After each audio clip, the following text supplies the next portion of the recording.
In the vastness of the African savanna, where the land meets the sky along an infinite horizon, life pulses to the relentless rhythm of the seasons. The grass ripples like a green sea under the breath of the wind, and solitary trees stand as sentinels of a wild and untamed world. It is in this setting of beauty and brutality that the story of our protagonist, a young lion named Keano, begins to unfold.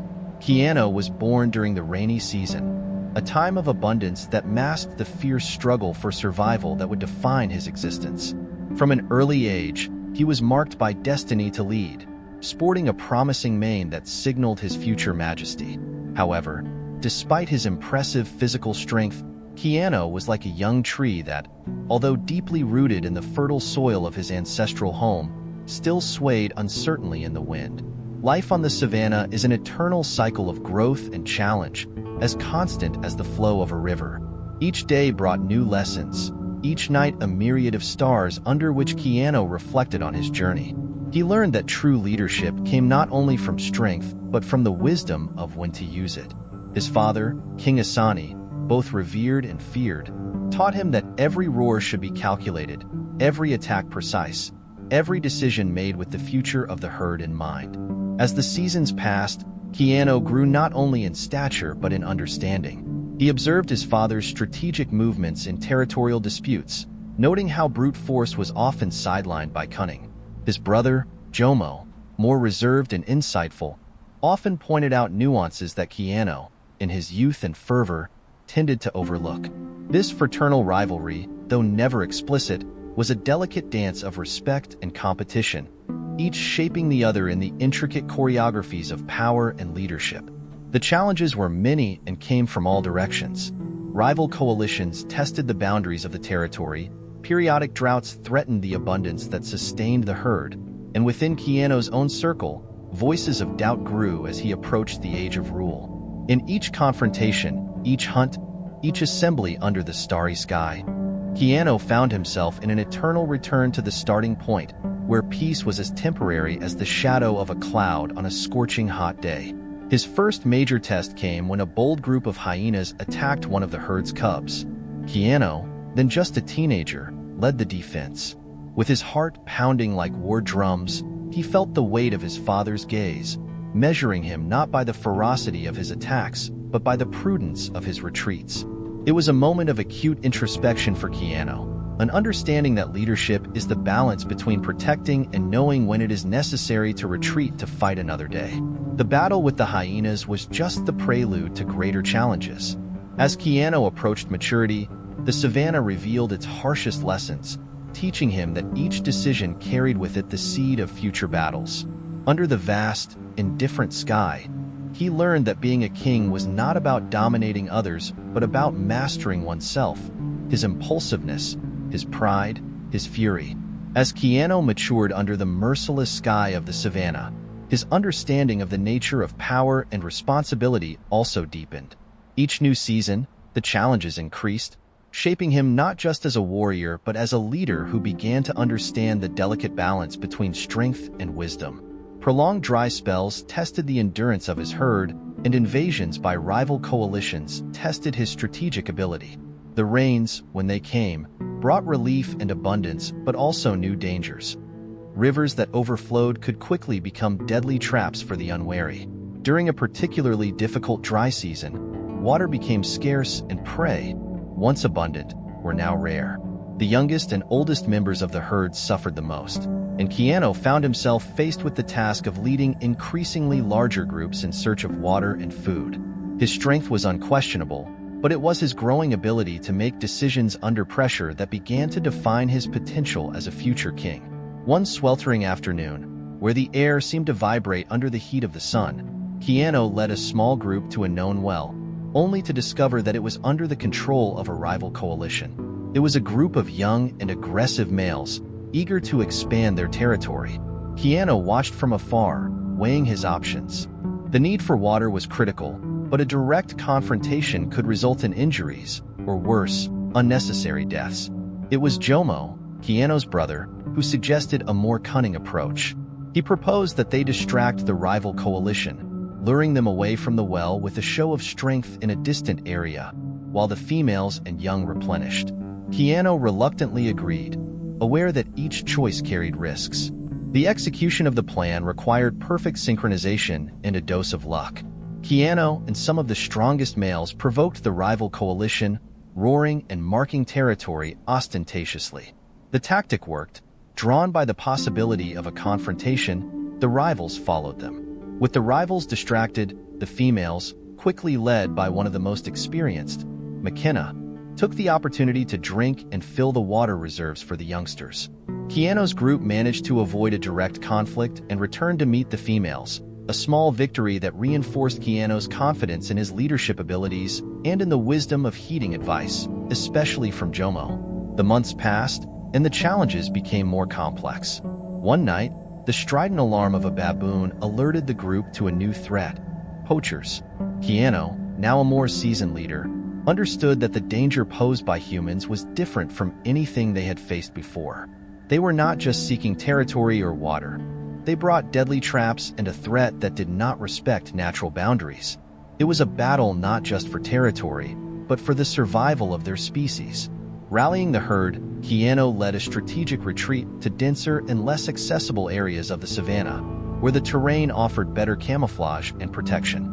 For weeks, they moved stealthily, always alert, always hidden. Keano learned to interpret the signs of nature: the song of the birds, the movement of the leaves, the smell of the air. Each sign could indicate danger or safety. This phase of constant forced movements was harsh for the herd, but it strengthened the bonds among its members. Keano and Jomo, now acting as co-leaders, shared the responsibility of making decisions, each respecting the other's skills and intuitions. The relationship between the brothers, once marked by veiled rivalry, had transformed into a partnership based on mutual respect and the realization that the survival of their herd depended on their ability to work together. When the poachers finally gave up, lured away by easier prey in other parts of the savannah, Keano led his herd back to their ancestral lands. The experience had left scars, but had also taught valuable lessons. Keano, now fully established as a leader, was seen not only as a powerful warrior, but as a strategist and a protector. The rainy season returned, bringing with it rejuvenating abundance. The waters washed the scars from the land and the herd, bringing new life and new promises. Keano watched his cubs playing in the puddles, and in his eyes shone the determination of a king who had been forged by the flames of adversity and tempered by the wisdom of sacrifice and strategy. He knew that new challenges would arise. The savannah was generous, but relentless. However, Keano was prepared. He had learned that leading was much more than dominating. It was understanding, adapting, and above all, protecting. With Jomo by his side and a new generation growing under his watch, Keano was ready to face the future, no matter what it brought. The scorching afternoon sun reverberated over the savannah, casting a mantle of heat that made the air shimmer in distant waves. Keano, now a respected and tested leader, faced perhaps the greatest challenge of his reign. Rumors of a coalition of nomadic lions, fierce and desperate, circulated among the animals of the savannah. These lions, expelled from their own lands by an even more powerful coalition, sought new territory, and Keano's fertile and well-protected lands were an irresistible prize. The tension grew as the nomads approached, and the informants, small animals and birds that the king had learned to observe and listen to, brought increasingly alarming news. They were not just 3 or 4. They were 6, all males in the prime of their age, hungry for land and blood. Keano gathered his closest council under the sparse shade of a giant acacia. Jomo was there, his fur now speckled with gray, his eyes still penetrating and intelligent. McKenna, the matriarch of the lionesses, joined them, her imposing and serene presence bringing a sense of calm. They discussed strategies, weighed all options, from direct confrontation to possible routes of retreat. Keano, although reluctant to abandon the land of his ancestors, knew that each decision could result in losses that could devastate the herd he had sworn to protect. The decision was made at dusk. They would defend the territory, but in a calculated manner. Keano and Jomo would lead the defense, using their skills to directly challenge the leaders of the nomadic coalition, while McKenna and the other lionesses created defensive barriers, protecting the cubs and younger lionesses. The The days that followed were of intense preparation. Keano trained with Jomo, honing his combat techniques, strengthening his endurance and agility. The lionesses, under the experienced guidance of McKenna, strengthened the vigilance, keeping the cubs close and safe. The atmosphere was tense, but also of unbreakable union. Each member of the herd knew their role and the importance of their execution. Finally, a night of full moon brought with it the inevitable confrontation. The nomads advanced under the silver light, their silhouettes a dark vision against the open expanse of the savanna. Keano and Jomo met them at the border of their territory, their roars of challenge echoing through the night air, powerful and terrifying. The confrontation was brutal. Claws gleamed under the moonlight as bodies collided with enough force to raise dust and grass. Keano, facing the leader of the nomads, a colossal lion named Black Claws, fought with controlled fury. Each movement was measured, each attack calculated to incapacitate without wasting vital energy. At his side, Jomo faced two opponents at once, his cunning allowing him to dodge potentially fatal blows while looking for an opening to counterattack. As the males fought, the lionesses, led by McKenna, formed an almost impenetrable barrier around the site where the cubs were sheltered. Their determination was fierce. Although they could not participate directly in the combat of the males, their presence was a constant reminder of what was at stake. The battle seemed balanced until a particularly violent blow from Black Claws struck Keano, throwing him to the ground. The impact was muffled, and for a moment, Keano's world spun in disorientation. Blood stained his fur, and his breath was heavy. Around him, the sounds of the battle continued, a terrible concerto of roars and grunts. But the king was not defeated. With a tremendous effort, Keano stood up, his eyes meeting those of Black Claws. Something in Keano's look changed, a flame ignited with the prospect of defeat, turning fear into fierce determination. With a roar that seemed to tear the sky, he advanced, his mane billowing like the banner of a warrior. What followed was a whirlwind of movement. Keano, using every ounce of his strength and every lesson he had learned, fought not just for survival, but for the future of his herd. Black Claws, surprised by the sudden ferocity, recoiled, unbalanced by the strength and heart of a lion fighting for something greater than his own life. Jomo, seeing the tide turn, redoubled his efforts, helping to turn the game against the nomads. One by one, the intruders began to retreat, defeated not just by the strength of the defenders, but by their clear unity and determination. When the first glow of dawn tinged the sky pink and gold, the nomads were finally repelled, leaving behind the territory that Keano and his herd called home. Exhausted, injured, but undeniably victorious, Keano and Jomo walked back to where the lionesses and cubs were waiting. The scars they would carry would be permanent reminders of that night, but more than that, they would be symbols of their courage, unity, and the indomitable spirit that defined their herd. The victory had been bought at a high price, but the result was a reaffirmed kingdom, a strengthened leader, and a story that would be told through the generations as the day Keano became, in every sense, the king of his savanna. As the soft light of dawn spread across the vast plains of the savanna, Keano, alongside Jomo, observed the territory they had bravely defended. Members of their herd began to emerge from hiding, moving cautiously amidst the aftermath of the battle that had marked the night. The lionesses tended to their cubs, licking their fur and comforting them with soft purrs, while the young males surveyed the territory with a new sense of belonging and responsibility. Keano felt the weight of triumph, not just over the nomadic lions, but over the numerous doubts and challenges he had faced since the beginning of his journey to leadership. The battle the previous night had not been merely a territorial defense. It had been an affirmation of his right to lead, a demonstration that wisdom and strength, when harmonized, are unbeatable. The savanna, with its relentless laws of survival, had taught Keano that each victory is temporary, every period of peace merely a truce in the eternal struggle for existence. But it had also shown him that true leadership is forged in the darkest moments, when the future seems uncertain and the burden of responsibility weighs heaviest.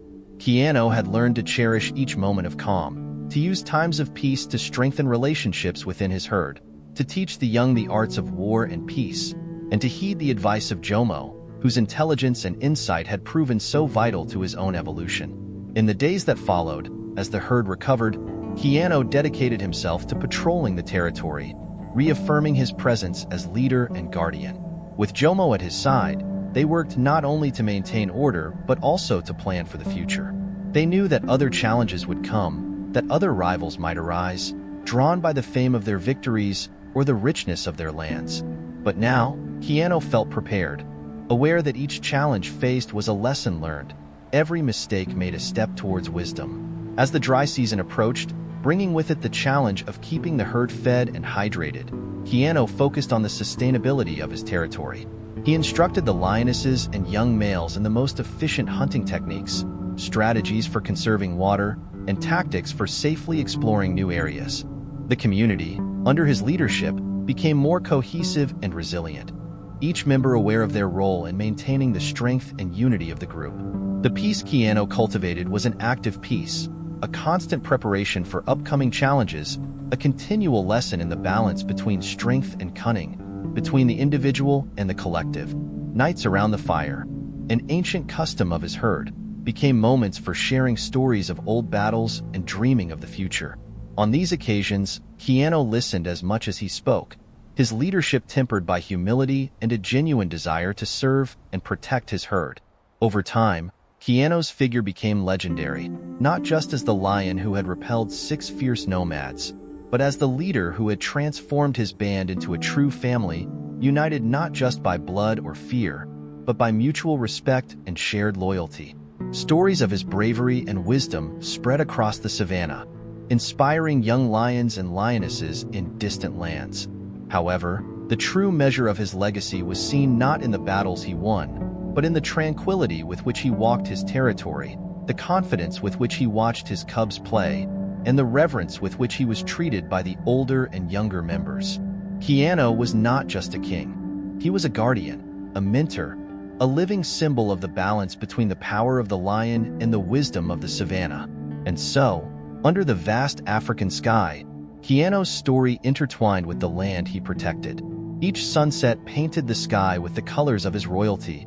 Each dawn brought the promise of a new day under his vigilant care. The savannah, with its incessant cycles of challenges and renewals, continued to turn, and Keano, firm in his throne of earth and grass, remained a pillar of strength and wisdom, a true king not just by right, but by merit. Thus, Keano's story was not just a chronicle of struggles and conquests, but an ode to the eternal cycle of life, a testament to the perennial dance between order and chaos, between death and rebirth, that defines the savannah. And in the heart of this vast and wild kingdom, Keano reigned not as a tyrant, but as a true leader, whose crown was forged not of gold, but of the respect and love of his herd, eternal symbols of his true legacy. And we have come to the end of another beautiful wildlife story. Subscribe to our channel, like, and share with your friends so they too can discover the fascinating life of lions. See you at the next meeting. Big hug.